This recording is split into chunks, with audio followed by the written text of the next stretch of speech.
Bienvenidos a un programa más de la serie Discutamos México. Hoy vamos a hablar sobre historia y nos vamos a ocupar del periodo virreinal, es decir, de los 3 siglos, XVI, XVII y XVIII, durante los cuales nuestro territorio fue la Nueva España y formó parte del Imperio Español. Y para ello, pues, nos acompañan hoy 3 destacados investigadores. Tenemos aquí al doctor Jaime del Arenal, quien es director del Instituto de México en España, autor de numerosos libros sobre historia del derecho. También me da mucho gusto presentarles a Carlos Viesca. Él se ha dedicado a la historia de la medicina, una rama muy interesante de la historia. Y tenemos también al doctor Felipe Castro, quien es investigador y profesor de la UNAM. Bienvenidos, me da mucho gusto poder discutir estos temas hoy con ustedes. Y quisiera yo empezar a reflexionar sobre cuál fue en realidad la importancia de que Mesoamérica, después de la conquista, se convirtiera en el centro del reino de la Nueva España, uno de los reinos más importantes del Imperio Español. ¿Qué significó esto en el momento, pero también realmente para nuestro país, siendo heredero de este reino de la Nueva España? Pues mira, Gisela, yo quisiera comenzar precisamente subrayando lo que tú ya habías dicho, que la Nueva España es un inmenso territorio que se va conformando a lo largo de los 3 siglos, sobre la base precisamente de una estructura jurídico-política proveniente de España. La Nueva España es efectivamente un virreinato, pero en el fondo jurídicamente es un reino incorporado a la corona de Castilla. Como el rey de Castilla no puede estar en estos territorios, nombra a un visorrey, a un virrey, pero es un reino. Como el Perú fueron 2 reinos importantes en América en los siglos XVI y XVII, el del Perú y el de la Nueva España. En el siglo XVIII habrá ya 2 nuevos reinos mayores, que es el Río de la Plata y la Nueva Granada. El hecho de que México forme el virreinato de la Nueva España y su capital sea precisamente la Ciudad de México, habla mucho de la importancia que va a tener en el contexto de la política europea y también al interior del comercio y de las instituciones y de la propia hacer política. Hablábamos también de la iglesia en otro programa. Es una sede arzobispal, es una sede de instituciones como la universidad, como la Inquisición, como el consulado. Todo esto nos brinda una imagen de un reino importante. No es una colonia, al menos desde el punto de vista jurídico-político, probablemente ya en el siglo XVIII tenga un carácter más colonial desde el punto de vista económico y comercial y de tratamiento. Sí. Pero en el siglo XVI y XVII, la gran presencia política de la Nueva España es ser un reino incorporado a la corona de Castilla. Pues sin duda hay mucha razón en insistir en este aspecto imperial de la Nueva España. No es cualquier virreinato, ciertamente, es una de las posesiones preciadas de la corona española, y también hay que considerar el carácter heterogéneo del Imperio Español. A veces pensamos que es un todo homogéneo, donde había un único conjunto de leyes y de normas, pero esto no es así. Dentro del imperio cabían diferentes regiones, privilegios forales, distintos sistemas de pesas y medidas, diferentes legislaciones, y la Nueva España se va a insertar en este contexto como uno de los muchos reinos pertenecientes al rey. Se puede ver incluso como poco a poco estas instituciones españolas se van insertando, adaptando a una nueva realidad. Hay que pensar simplemente en los enormes espacios americanos que no son los españoles, la presencia de la población indígena, para la cual no había antecedentes, el hecho de que los conquistadores reclamaban méritos y se consideraban como la nobleza de la tierra, y podemos ver incluso como instituciones que habían pues no desaparecido, pero entrado en decadencia en España, como los ayuntamientos, aquí cobran un nuevo auge, y el Ayuntamiento de México inicialmente reclama una jurisdicción que es enorme, que abarca prácticamente todo el centro del virreinato, llegando hasta las costas de los mares, y cómo incluso se convierte en cierta manera en el representante y defensor de los intereses de los conquistadores frente a la corona española. realmente no había una situación homogénea, que todos los conquistadores y la corona ya tuvieran una idea clara de cómo iba a funcionar administrativa, políticamente, la Nueva España. Yo creo que fue una situación inicial de gran tensión. Tú has mencionado los intereses de los conquistadores, ¿no? Respecto a las encomiendas. No sé, Carlos. Hay acomodos múltiples. Yo pienso que realmente no sabían qué iba a pasar. De hecho, Cortés mismo, si lo vemos las posibilidades de disidencia, muy fácilmente se puede haber convertido en gobernador, rey de México, heredero de Moctezuma. Y ahora, en el caso de él, no le pasó por la mente. Se mantiene una lealtad a la corona contra viento y marea, que le costó mucho. Pero ¿qué tal su hijo? Bueno, ese sí se dio cuenta del asunto. Ese sí se dio cuenta del asunto. Y tenemos el otro juego, cómo configurar, como decía Felipe, una nueva nobleza novohispana. Y aquí Cortés es el primero que vuelve a plantear, cuando viene de Tlaxcala a la Ciudad de México, dices que esto se parece a España, es una nueva España. Él deja acuñado el término y el concepto finalmente. ¿Cómo acomodarlo con un mestizaje? El reconocimiento por Cortés de los hijos mestizos y de muchos conquistadores va marcando cuál va a ser esa nueva nobleza. Por otro lado, la conservación de los cacicazgos y la división en la República de Indios y la República de Españoles, dando también una realidad política muy particular, que también lleva a una realidad, llamémosla natural, biológica, muy particular, a partir de que se habla, el clima es diferente, aunque sea la Nueva España es nueva, las gentes son diferentes, los temperamentos son diferentes. Hay un texto de Juan de Cárdenas de fines del 16 en donde dice: los españoles después de un tiempo en la Nueva España van perdiendo mucho de su carácter adusto y se van suavizando, pero su ingenio también brilla. Eso está precioso, eso está precioso. A mí me gustaría retomar esto de la República de Indios y la República de Españoles. Para entender esto, Gisela, es importante ver cómo en Europa está decayendo el feudalismo. Y en América hay un intento por parte de los conquistadores de renovar el feudalismo, reclamando autonomías para ellos. Una utopía americana. Una utopía americana. Por otra parte, también hay una sociedad indígena que es mayoritaria. Siempre hay que recordar que fueron muy pocos los españoles conquistadores. Eso ya lo habíamos dicho en otro. Que la inmensa cantidad de la población era indígena. Por lo tanto, los españoles gobernaron a los indígenas, es cuestionable. Gobernaron a los gobernantes de los indígenas. Y los gobernantes indígenas van a gobernar a la masa indígena. Por cuestión meramente aritmética. No sabían el idioma, no sabían las instituciones. Entonces, la conquista española política es una conquista eficaz porque se asienta sobre la conservación de la nobleza indígena, que a su vez va a mandar a la masa indígena. Se conserva toda la estructura sociopolítica. Y jurídica, Gisela, y jurídica, porque... Claro, por lo menos en primera y segunda instancia, y hasta, ¿no?, el siglo XIX. Hasta el siglo XIX las dos repúblicas existen con su derecho. La elección española se va a aplicar a los españoles y a los criollos y a los mestizos vinculados a los españoles. Pero hay un reconocimiento formal y real de las instituciones y del derecho y de los usos y costumbres de los indígenas durante 300 años. Y hay un múltiple cruce de derechos, lo decía Esquivel Obregón, de deformación de derechos por los dos tipos de sociedad. Las dos repúblicas viven aisladas, sí, pero con grandes puentes de comunicación y de transformación y de deformación. Y esa es nuestra sociedad.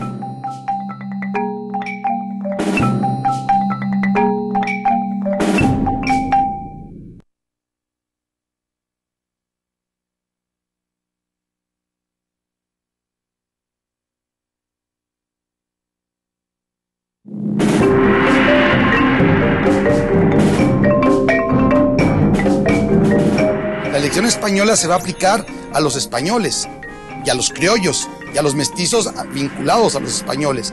Pero hay un reconocimiento formal y real de las instituciones y del derecho y de los usos y costumbres de los indígenas durante 300 años. Entonces podríamos explicarlo así, que en las ciudades, en las urbes, rigen las instituciones, el derecho hispánico, la vida es tipo española, mientras en el campo la vida continúa básicamente de acuerdo a las usanzas indígenas. En los pueblos indígenas. O en los pueblos indígenas. Sí, porque en el campo también se asientan hacendados o mineros españoles que se van a regir por el derecho castellano. Claro, por supuesto. Es el caso de Puebla, que es española desde el inicio.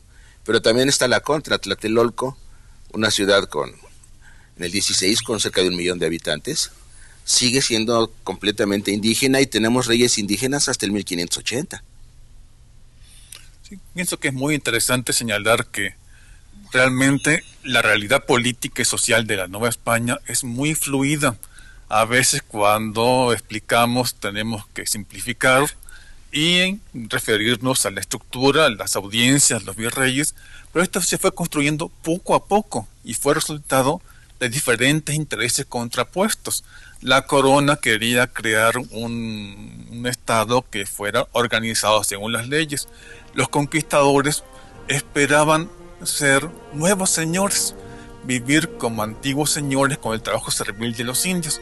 Los frailes querían una nueva cristiandad y los indígenas también tenían su parte, no fueron pasivos, fueron actores, aunque a veces con muchísimos sufrimientos, en la formación de la sociedad novohispana. Se puede apreciar muy bien en esta nobleza indígena, que es la indispensable intermediaria, pero que de otra manera no se habría podido gobernar la tierra, y que tratan de incorporarse en el nuevo orden de cosas. Como cuántos españoles había en la burocracia, digamos, del siglo XVI. Eran muy pocos, ¿no? Realmente eran muy escasos. Muy escasos. Y una cosa muy interesante es que nunca hubo un ejército español. Hasta el siglo XVIII no se forma el ejército, digamos, regular. Sí, me refiero en estas primeras épocas, ¿no? No hay, no existe. Entonces realmente se va creando la Nueva España, se va fundando sin una presencia militar. Hay un modelo político de expansión. Los españoles han avanzado desde el siglo VIII con Pelayo y la reconquista española y no se han frenado en su expansión. Y esta expansión en la Nueva España la llevan a cabo los españoles con huestes indígenas. Las poblaciones del norte de la Nueva España son todas fundadas por españoles, evidentemente bajo el modelo español, bajo el modelo de las ordenanzas de Felipe II, que se recogen después en la recopilación de leyes de Indias, pero quienes forman la ciudad son tlaxcaltecas o aztecas, que van en la expedición de los españoles y fundan la ciudad. Entonces, el cabildo español queda muy claramente instalado, pero también viene alrededor una población indígena que subsiste y que se va acomodando al modo de vivir de los españoles. Eso es muy interesante porque, repito, hay un múltiple aprendizaje de las dos sociedades y eso es lo que se habla de una nueva sociedad definitivamente. Se va creando una nueva sociedad que es la base de nuestra sociedad contemporánea. Esto hay que tenerlo muy claro. Y ¿Cómo se relacionaba, cómo era la relación con la metrópoli? Porque ya nos explicaste que jurídicamente pertenecemos al Reino de Castillo. Pero hay que pensar cuánto tiempo tardaba, por ejemplo, la flota de ir y venir. ¿Cómo se gobernaba desde España? Pues con muchas dificultades. Pero con cierta eficiencia, sí. ¿Verdad? Con cierta eficiencia. Se puede decir que hay varias situaciones. Una, hay que tener en cuenta que la corona debió conceder a sus funcionarios locales una gran autonomía, porque era imposible consultar al rey cuando las cartas tardaban, en el mejor de los casos, 3 meses en ir y 3 meses en regresar. Muchas veces cuando llegaba una ordenanza era ya completamente inaplicable. Por eso los virreyes, los oidores, tenían la facultad de decir, lo obedezco, pero difiero su cumplimiento, porque ya no es realmente aplicable a la situación particular. Claro, después tenían que dar cuentas. Y también tuvieron que dar esta misma capacidad de autonomía a los ayuntamientos e incluso a los gobiernos municipales indígenas. Se puede ver entonces que el centralismo monárquico se conjuga o confluye con cierto grado de autonomía en el gobierno local, que es una situación que después va a evolucionar en siglos posteriores y que va a derivar en situaciones muy interesantes, ¿no? Sí, tal vez es el momento de hablar sobre estos cambios, ¿no? Que se han llamado las reformas borbónicas, que sucedieron cuando los Borbones suben al poder en 1700 y realmente hay un interés por parte de la corona de tener más control y explotar más los... Claro, y hay también una diferencia. Los primeros virreyes, y curiosamente los últimos, son gentes de gran nivel, tanto social como político en España. Don Antonio de Mendoza, estamos hablando de una situación casi dinástica. El hermano es virrey de Italia. Es todo un grupo que está manejando finanzas, las minas de plata en Guadalcanal, y que en cierta manera, para el Imperio Español, está contrapesando el poder de los Fúgar en términos económicos. Y esto también da una dimensión muy particular. Y don Antonio dura un rato largo, después va a Perú. Los virreyes del siglo XVI duraron mucho tiempo. Si vemos lo del XVIII, el promedio son 5 años. Entonces ahí se nota un cambio en la confianza también. Los Borbones tienen más en la mano, o quieren tener más en la mano a los virreyes. Simplemente los periodos de duración, aunque sean gentes de alta alcurnia, son menores. Y el otro elemento central que siempre se maneja es el fantasma del juicio de residencia. Siempre está pesando encima del virrey o de cualquier gobernante de cierto nivel. ¿Nos puedes explicar Pero un poco? Más que el juicio de residencia, que sí, es evidente que sí. Yo creo que, doctor, hay una institución todavía más temible para los funcionarios públicos, que es la visita. Sí. Que venga el visitador, que venga... Porque ¿Y qué quiere decir eso para que el público nos entienda? Es un inspector que viene desde España, se manda a hacer la visita. Es un funcionario de la corona española que va a inspeccionar un ramo, a un personaje o a una función, sin decir que viene a eso.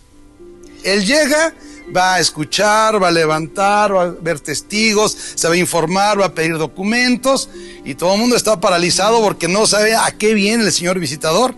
Y el señor visitador toma nota y se va a España, y allá se resuelve la visita y se puede visitar el consulado o el tribunal de minas o la audiencia, o se puede visitar la alcaldía mayor de Xochimilco. Pero en todo caso es una institución de control y de eficacia, de vigilancia de las autoridades. Esto complementado con el juicio de residencia, que no es otra cosa sino que al finalizar una función, el funcionario obligatoriamente tiene que residir un tiempo en un lugar mientras se integra el expediente de su actuación, viaja a España con su expediente y el juicio de responsabilidades se hace allá. Cuando ya no tiene poder. Cuando ya no tiene poder. Es una institución que los mexicanos deberíamos de asimilar. Sí. Hoy que se pide mucho la responsabilidad de funcionarios en nuestros días, que está pidiendo, ese es el fin del ejercicio político, no solamente el nombramiento, no solamente la legitimidad del nombramiento, sino luego el funcionamiento, y después el fin del cargo público es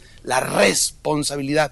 Y en ese sentido, visitas y juez de residencia fueron óptimos para entender por qué la corona española de alguna manera funcionó tan perfectamente durante 300 años en una extensión enorme de territorio americano. Y es un derecho del súbdito.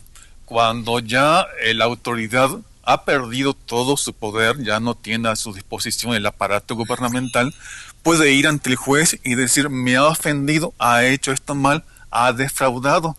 Entonces se puede decir que se está dando un derecho al súbdito de protestar contra sus gobernantes y ser escuchado en un juicio.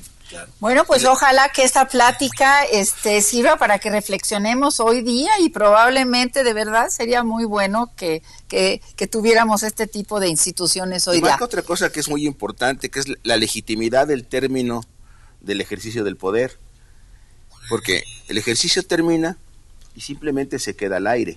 Una situación de este tipo, en donde el equivalente serían auditorías, pero llevadas de otra manera, está legitimando la terminación del ejercicio.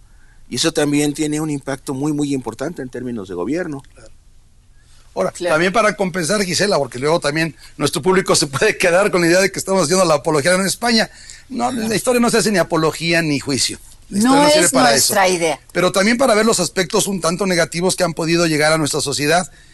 Muchos de los cargos públicos son cargos que se compran, que se subastan públicamente. Entonces eso le da al funcionario público la idea de una patrimonialización del poder y el uso de ese poder para beneficiarse económicamente.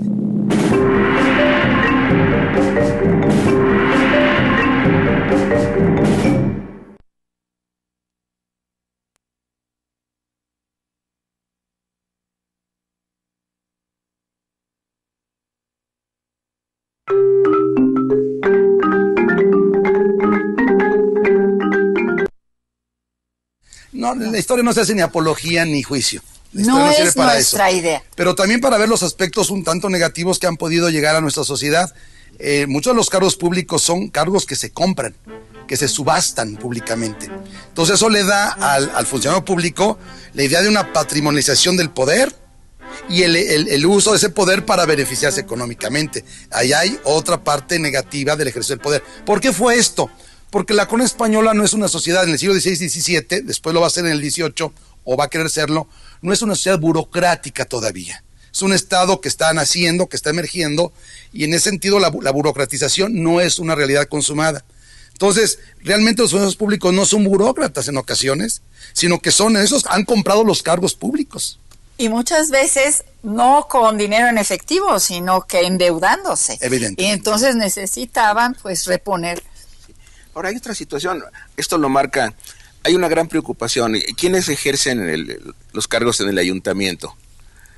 A lo largo del siglo XVII se va planteando que deben de recibir, bueno, el XVI tequios y algunos apoyos. En el XVII se plantea un sueldo al final, cosa que se hace efectiva a principios del XVIII. Y a mediados del XVIII dicen, ya no tenemos dinero para pagarles, los pobres no cobran, démosle cartas para que comercien. Y entonces también hay un problema serio a mitades del siglo XVIII en que todos los regidores y las autoridades del ayuntamiento se vuelven comerciantes. Y ya no gobiernan, sino comercian.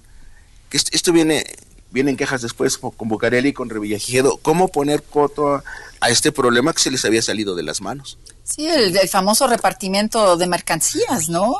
Que incluso obligaban a los indígenas de los pueblos, por ejemplo, los alcaldes los obligaban a comprar cierta cantidad de insumos españoles, porque claro, ellos tenían que financiar sus cargos. Y no nada más sus cargos, la venida desde España, el traerlas la familia, el instalarse. Y esa es la clave de las reformas borbónicas en buena medida. Las reformas borbónicas se explican en el siglo XVIII en términos de una corona interesada en controlar al territorio y controlar al ejercicio del poder, a los funcionarios. Y la mejor manera que ha tenido el Estado moderno de controlar el poder, eso lo sabemos perfectamente en cualquier país, es burocratizar al poder. ¿Y qué es burocratizar al poder? Asalariar al poder. Entonces ahora sí, vives del salario, por lo tanto te controlo. Esa es la gran tendencia del Estado moderno que se va a culminar pues en el siglo XX en nuestro país. ¿Y en qué otros efectos tuvieron las reformas borbónicas? Se puede pensar en las reformas como una recolonización realmente, ¿no? Como recolonización, qué interesante este término. La idea de que la monarquía había perdido gran parte del control y que estos reinos se destacaban más por su lealtad a la corona que por los beneficios que le daban. Y que los criollos, mediante el sistema de venta de cargos, mediante el repartimiento de mercancías, su control de gobierno local, habían alcanzado un gran poder, una gran autoridad y podían negociar la obediencia con el rey. Esto les parecía inaceptable.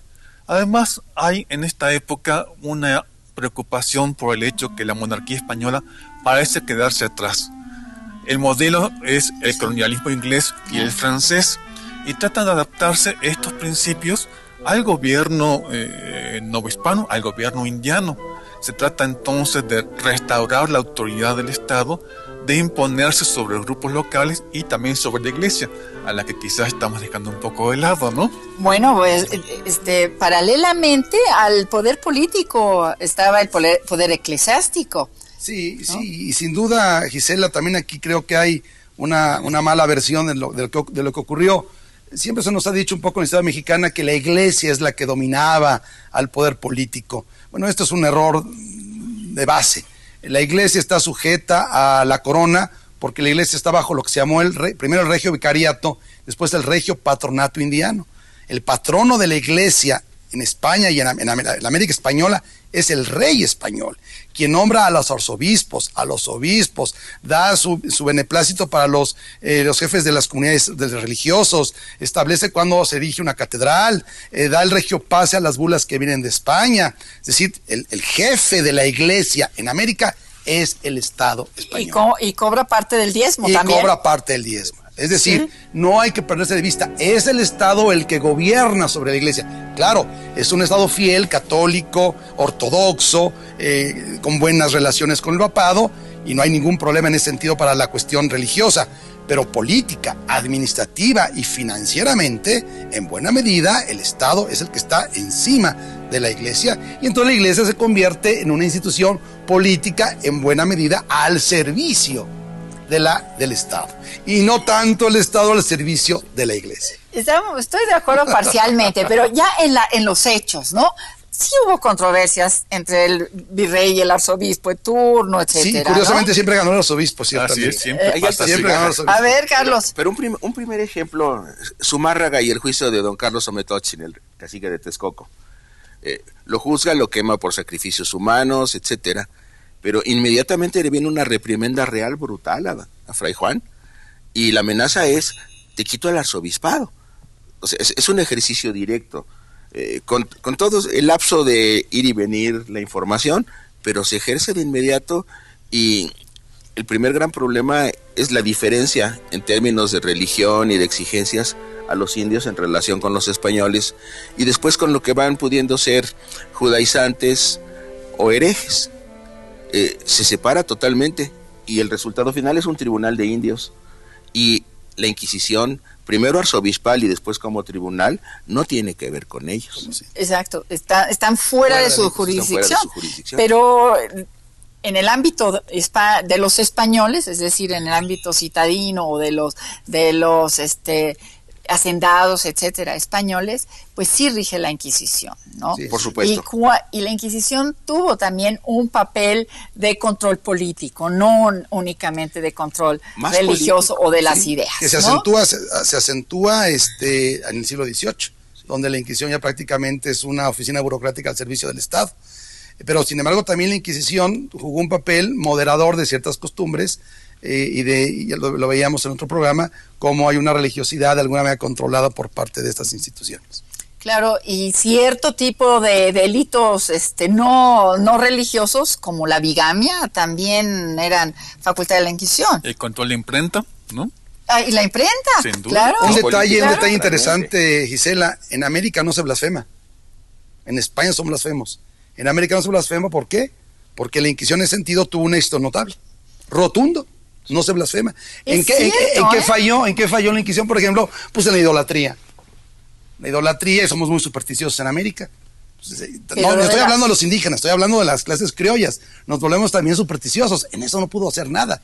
Es cierto, pero la blasfemia sí. Porque tenemos un lenguaje muy picaresco y somos famosos por eso, creo, albur, en el mundo, el albur, sí. pero no entra, pero nuestro albur nunca es blasfemo, como si es en España, ciertamente.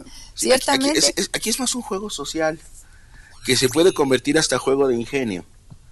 Ahora, en esto la Inquisición pesa mucho. Yo pienso a finales del siglo XVI, cuando ya se establece como tribunal. ¿Qué es lo que dice alguien? Y de inmediato van, lo encierran un ratito, lo interrogan con todos los problemas del interrogatorio, y la mayor parte de ellos salieron. Después les regresaron los bienes, cobrándole los cargos y los costos del juicio, y vuelven a salir, pero no vuelven a hablar. Hay un médico, Pedro López, al que le encuentran una imagen que la tenía botada en un cuarto de su casa, y eso fue suficiente para que tuviera unas vacaciones en la cárcel de la Inquisición. ¿Y de qué era la imagen? Ya me intrigaste. De la Virgen. ¿Pero por qué era eso? No la tenía en el lugar porque la tenía en la bodega. La tenía en la bodega o en un cuarto arrumbada. ¿Y era judaizante? No, pero tenía que ver con los impresores, y entonces se va haciendo una cadena. Su impresor, Pedro Charte, también va a hacer una visita a la Inquisición. El 16. Y entonces se va haciendo una cadena en donde fundamentalmente lo que reina es el temor. El terror, sí. Y la pregunta: ¿tienes libros de Erasmo de Rotterdam? Al médico que era el médico del Tribunal de la Inquisición, Juan de la Fuente, a fines del 16, le confiscan los adagios de Erasmo y se los regresan ya todos tachaditos. Yo diferiría, doctor, yo diferiría que es una sociedad aterrorizada. No, la sociedad no hispana no creo que sea una sociedad aterrorizada, o no más aterrorizada que la nuestra. Yo le tengo terror al fisco porque me cobra impuestos. Yo le tengo terror a caer en manos de, no sé, alguna... ¿Del alcoholímetro? Del alcoholímetro, pero de la policía, de ciertas policías judiciales. Es decir, ¿qué tanto hay terror de los mexicanos actuales por incumplir las normas? Bueno, lo mismo, en la época colonial se sabían cuáles eran las normas que no había que violentar para no caer en manos de la Inquisición. No se incumplían las normas. ¿Qué ocurría? Si se incumplían las normas, pues venía la Inquisición. Si yo dejo pagar impuestos, me cae a mí el SAT. Es decir, no es una vida cotidianamente aterrorizada. No. Hay elementos, como temores tenemos todos ante las instituciones de gobierno y ante los ejercicios del poder. Siempre nos da miedo. La blasfemia misma o la herejía misma. ¿Cuál es el delito más grande que un mexicano puede hacer hoy por hoy? ¿La traición a la patria? Bueno, si hay traición a la patria, todavía hasta hace alguna época, la Constitución establecía la pena de muerte al traidor a la patria. Bueno, en la época colonial, ¿cuál era el peor delito que podía haber? La herejía. Y se moría por ser hereje.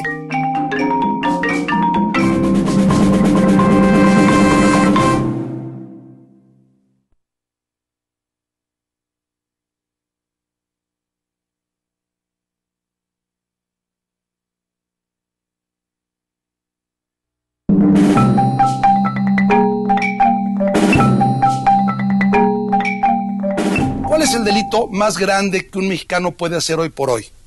¿La traición a la patria?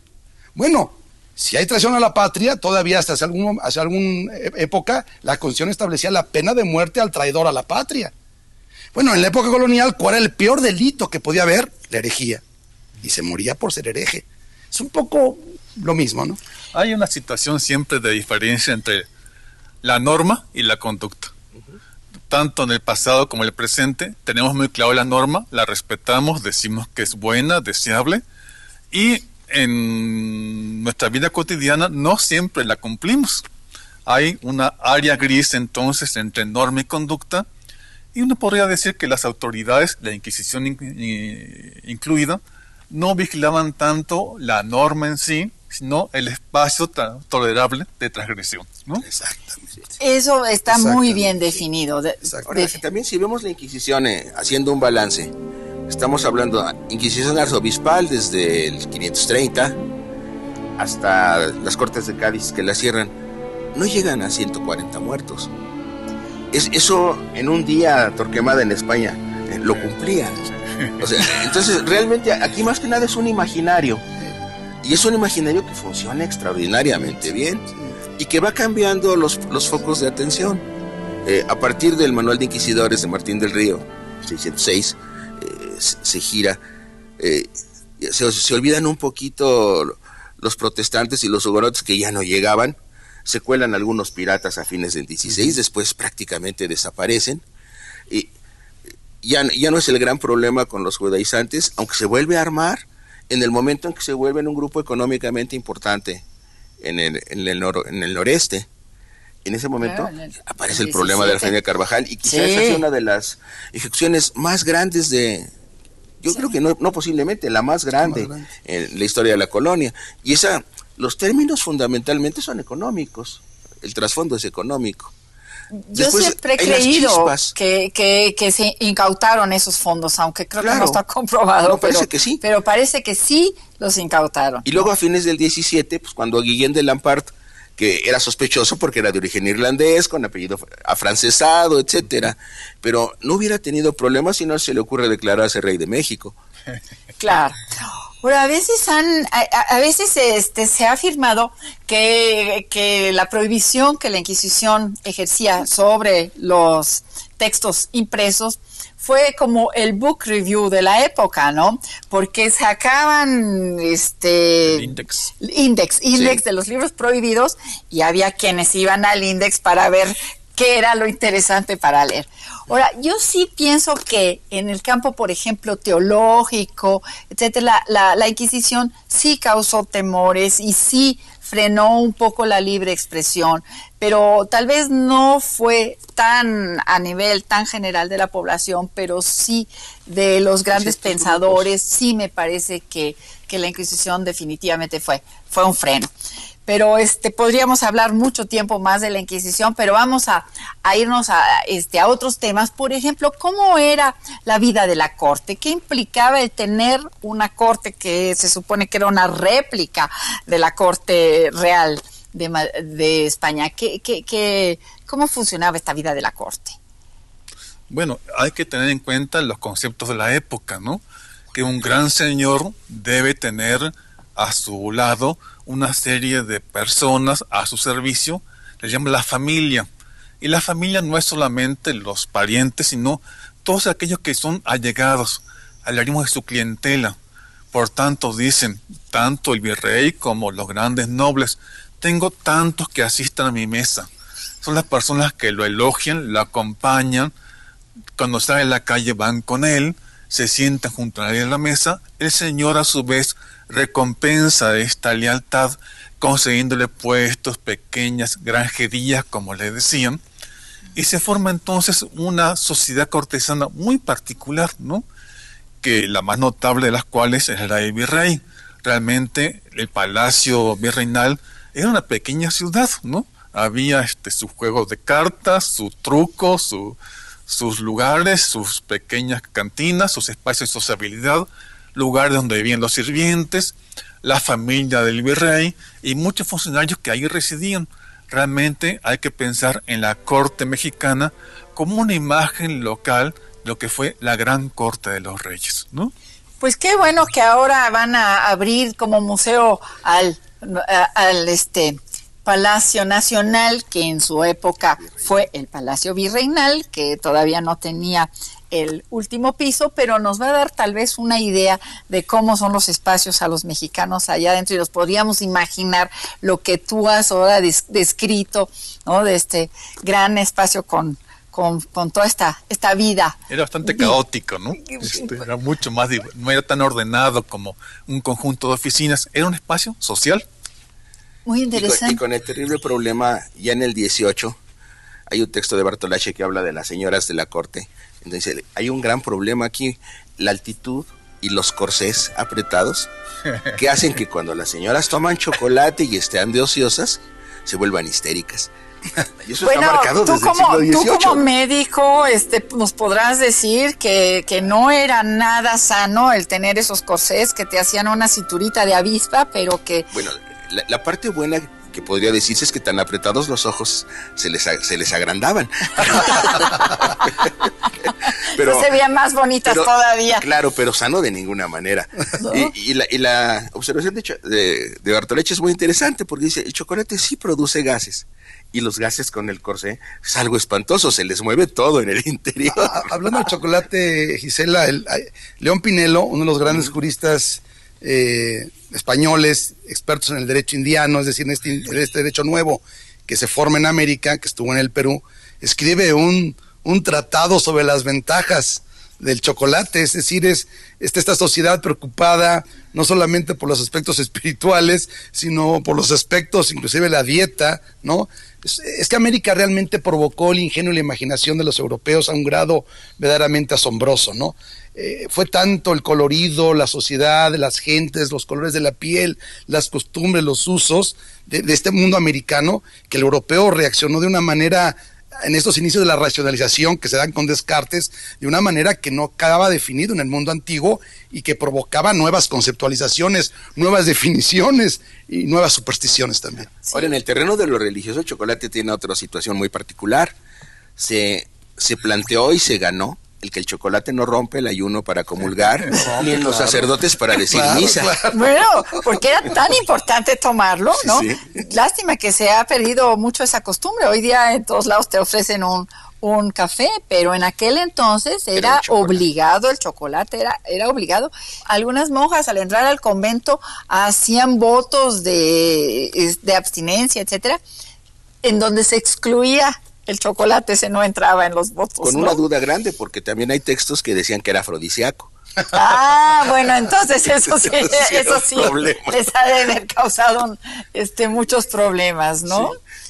Pero bueno, esta corte virreinal también se hacían fiestas, se hacían bailes, ¿qué podemos decir de? Pues generalmente las fiestas, cuando no son religiosas, que ya lo habíamos tratado en algún otro programa, hay también las fiestas seculares, y esas fiestas seculares las marcan generalmente el nacimiento del primogénito del rey, o precisamente la entronización del nuevo monarca, o las bodas del príncipe heredero, o las bodas del rey cuando ha quedado viudo. Estas marcan también el tipo de fiestas seculares que se llegan a conocer y que también tienen, bueno, la entrada del virrey a la Nueva España es recibida con gran festividad. Es decir, hay una fiesta secular y que marca también otras grandes características de la sociedad novohispana, que efectivamente es una sociedad, ya lo veíamos ayer, muy inclinada hacia la muerte, un poco hacia el lamento, pero yo creo que finalmente es una sociedad bastante festiva, se procura muchos goces, ¿no? El del chocolate, el de la fiesta, el del santo patrono, el de la rogativa, en fin, es lo que yo puedo. Y había una gran interacción entre las diferentes capas sociales, ¿no? Vemos, por ejemplo, en las fiestas. Es importante esto, las capas sociales, Gisela, no me gustaría a mí que Felipe nos dijera algo, porque las capas, más que capas sociales, estamos hablando de una sociedad estamental, ¿no? Una sociedad más bien formada en grupos, ¿no? Así es, hay que pensar en una sociedad donde la igualdad ante la ley no existe. Por el contrario, se habría considerado extraña. Se consideraba, siguiendo una tradición muy antigua que viene ya desde Aristóteles, que las personas son naturalmente desiguales entre sí y que una buena república, un buen orden social, es aquel en el que los prudentes, los sabios, gobiernan a los que no lo son.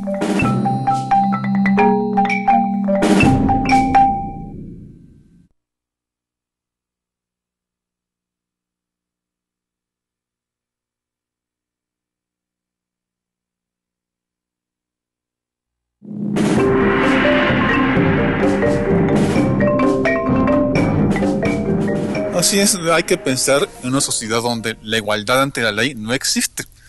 Por el contrario, se habría considerado extraña.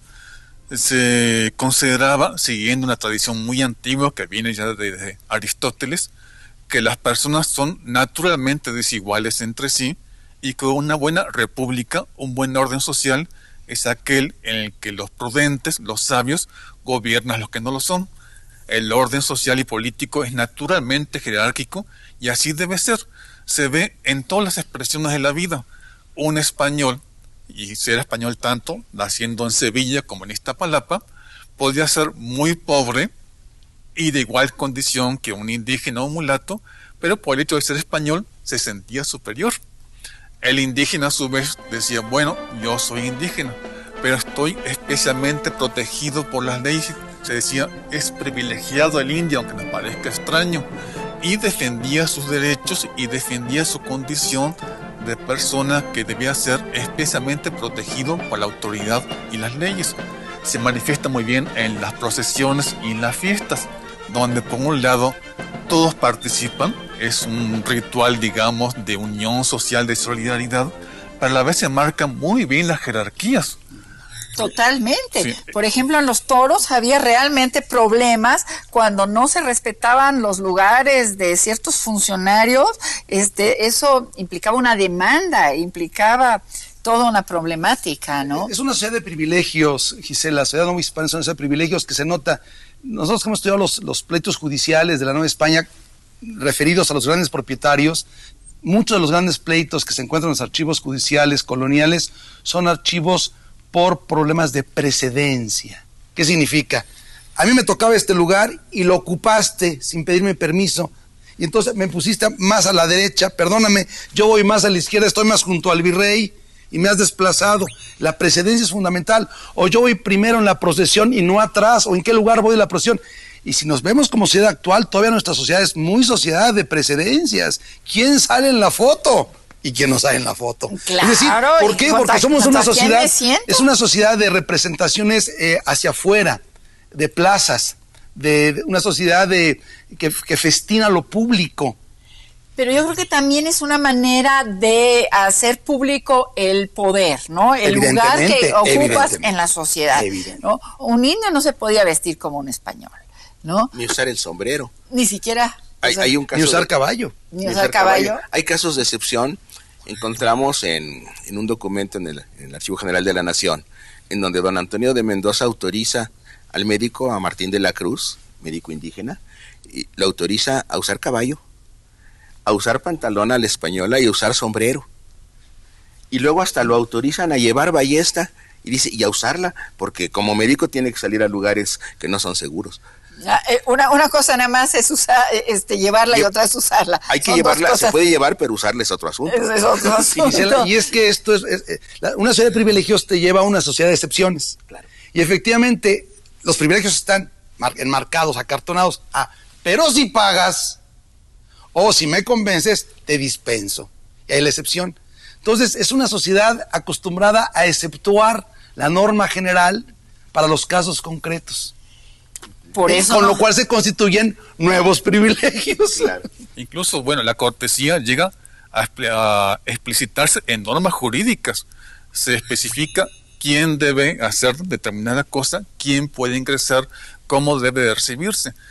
Y también hay que tener en cuenta que la diversidad regional novohispana, uno puede ver la diferencia que hay entre las formas de etiqueta y cortesía en el centro de Nueva España, que es una sociedad muy estamental, más rígida, más formal, con lo que ocurre en el norte, una tierra de frontera, de oportunidades, donde no importaba tanto ser indio, español o mulato, siempre y cuando cultivara la tierra y defendiera al pueblo frente a los ataques de los chichimecas. Y uno puede ver que en esa sociedad hay un trato mucho más informal, más abierto, y esto se manifiesta hasta el día de hoy, ¿no? Ciertamente, creo que en el centro y en el sur tenemos mucho, formas de vivir más... Esa cortesía tan... Exacto, más barroca. Tan complicada y barroca. Una cortesía más barroca. Mucho más barroca. Porque somos una sociedad barroca y eso también es importante subrayarlo. Sí. Para podernos entender hay que entender claramente lo que fue el barroco, no nada más en el arte, sino en los tipos de formación de comunicación, de expresión verbal, de literatura, de entendimiento inclusive del universo religioso. Somos barrocos, no es posible entendernos sin entender lo que fue la sociedad barroca. Y de hecho somos una sociedad mestiza, ¿no? Somos una sociedad mestiza, producto de todo esto de lo que hemos hablado, también del ingrediente africano al que ya nos hemos referido en otros programas, pero no somos iguales a los españoles, tampoco somos iguales a los indígenas, sino que somos el producto de todo esto, por eso es tan importante esta época. Y un mestizaje en todos los sentidos, mucho más allá de lo biológico, y fundamentalmente en el terreno de lo cultural. Cómo se construye un imaginario social que incluya toda esta diversidad, todas estas flores barrocas que no se pueden entender en otro lado y que inclusive son molestos en otro lado. Yo me acuerdo alguna vez platicando con un director griego de cine, con Miguel Cacoyanis. Decía, es que yo no puedo filmar en México porque aquí no usan las líneas rectas. Deberían de pintar todas las casas de blanco. No, eso nada más lo hace Barragán, pero también lo tenemos, pero no es el espíritu central de la población. Y lo mismo va en términos de la ciencia, del arte, de la vida cotidiana, de la comida. ¿Qué más barroco que una torta compuesta? El mole poblano. Ocho los chiles en nogada, ¿no? Sí. Entonces también nuestra comida es pues producto justamente de esta época y muchas de nuestras tradiciones que conservamos hoy día se gestaron en la época colonial.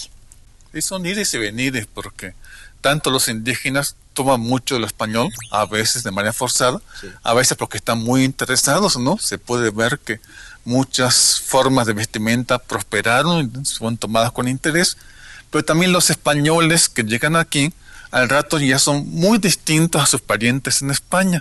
Comienza a gustarles la tortilla, el pulque, a adaptarse al clima, a la vestimenta, y se puede ver que el mestizaje es un ir y venir, no es una imposición, es una síntesis realmente, y una síntesis muy fluida, muy interesante, muy diversa, que es lo que hace lo mexicano. Y ahí en lo que dice Felipe yo quisiera intervenir, porque explicaría mucho de nuestra independencia. El siglo XVIII, las reformas borbónicas, que son las reformas modernizadoras desde España hacia América, creo que no reconocen esa singularidad. Ese fue el gran pecado de los Borbones respecto de América, el querer uniformar el mundo americano sobre una racionalidad tomada del despotismo ilustrado, de la ilustración europea, y querer negar esto que ya estaba ahí, ya se había formado durante 250 años anteriores, y precisamente esa forma de ejercer el poder ajena a lo singular fue lo que a la larga, yo creo en lo particular, provoca la independencia de nuestros países respecto a España. Se nos ha venido el tiempo encima, lamentablemente 1 hora se va muy rápido Y quisiera pedirles que concluyéramos con algunas ideas, hiciéramos un pequeño resumen o alguna idea de algo que ustedes quisieran decir al final. Creo que retomando lo que aquí se planteó, y tiene mucha razón, la corona española, en el momento de tratar de obtener nuevos ingresos y restablecer su autoridad, quebranta una serie de acuerdos, de convenciones que hayan mantenido la estabilidad de la política y la sociedad colonial. Y es la reacción frente a esta intromisión estatal, a este nuevo autoritarismo, lo que va a provocar una grave crisis política. Yo pienso que esta es lo que define la conclusión del término de la época colonial. Claro, y que en cierto modo esto se significa en una terrible oposición entre criollos y peninsulares, en donde los criollos no son necesariamente ni indígenas ni mestizos, pero son novohispanos y toman como bandera el ser novohispanos precisamente.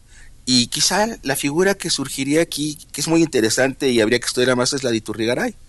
Con todas sus corruptelas y con todas las cosas negativas que tiene, está encarnando esta posibilidad frente al colapso del Estado español con la invasión napoleónica, la posibilidad de un reino de Nueva España separado, pero al mismo tiempo íntimamente relacionado. Habría que pensarlo más, yo pienso. Claro que yo concluiría, quisiera diciendo simplemente que para entender al México del 19 y al México del 20 e incluso al del 21, es indispensable acercarnos al estudio y al conocimiento de la complejidad que fue ese fenómeno territorial y político que se llamó la Nueva España. Es indispensable. A mí me gustaría añadir que habría que hacerlo sin apasionamiento, sin prejuicios. Pues muchísimas gracias por habernos acompañado el día de hoy. Gracias. Habrá más programas que tratarán sobre el tema de la independencia, los orígenes de la independencia, e invitamos al auditorio a verlos. Muchas gracias.